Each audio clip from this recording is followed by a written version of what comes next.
this video, we will be analyzing the 6 phases of the tuck jump, along with the associated movements and muscle contractions across the hip, knee, and ankle. The lowering phase will initiate the tuck jump. Here we will see eccentric contractions across the hip, knee, and ankle. We will also see concentric contractions across the knee and ankle.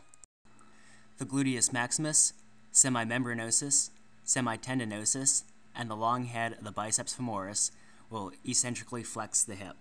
The popliteus muscle will initiate knee flexion with a concentric contraction. Next, the vastus lateralis, vastus intermedialis, vastus medialis, and rectus femoris will eccentrically flex the knee. The gastrocnemius, soleus, and plantaris will eccentrically dorsiflex the ankle, controlling the advancement of the tibia over the ankle. The tibialis anterior will concentrically dorsiflex the ankle in a reversal of muscle action, bringing the tibia closer to the foot. The extensor hallucis longus and the extensor digitorum longus will concentrically extend the toes.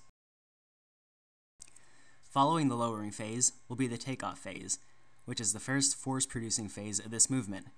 Here we will see concentric contractions across the hip, knee, and ankle.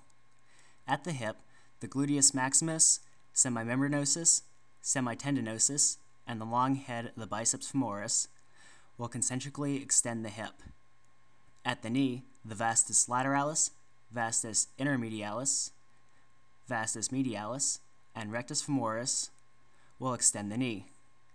At the ankle, the gastrocnemius, soleus, and plantaris will plantar flex the ankle, while the flexor hallucis longus and the flexor digitorum longus will flex the toes. Once in the air, there will be a second force-producing phase where the knees are brought towards the chest. This will involve concentric contractions across the hip, knee, and ankle. At the hip, the iliopsoas and rectus femoris will flex the hip. At the knee, the semimembranosus, semitendinosus, and biceps femoris will flex the knees, and the tibialis anterior will dorsiflex the ankle, while the extensor hallucis longus and extensor digitorum longus extend the toes. The next phase will begin as the legs extend on the return to the ground. This will involve concentric contractions across the hip, knee, and ankle. The gluteus maximus, semimembranosus, semitendinosus, and the long head of the biceps femoris will extend the hip. The vastus lateralis, vastus intermedialis, vastus medialis, and rectus femoris will extend the knee. The gastrocnemius, soleus, and plantaris will plantar flex the ankles. Now the lower extremities will be in a better position to absorb the impact of the landing. The next phase will begin as the subject lands and lowers his body towards the ground.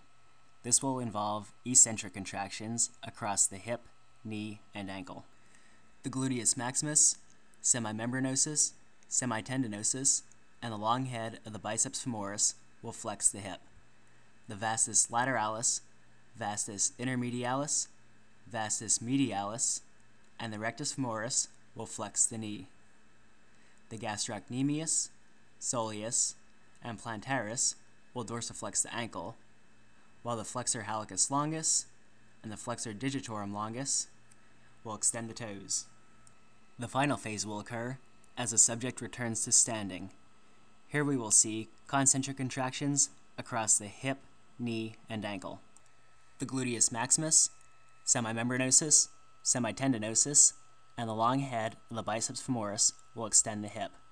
The vastus lateralis, vastus intermedialis, vastus medialis, and the rectus femoris will extend the knees.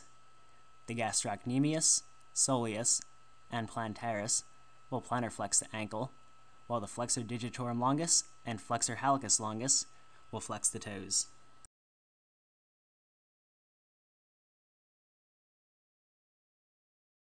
Are you recording now? Yep.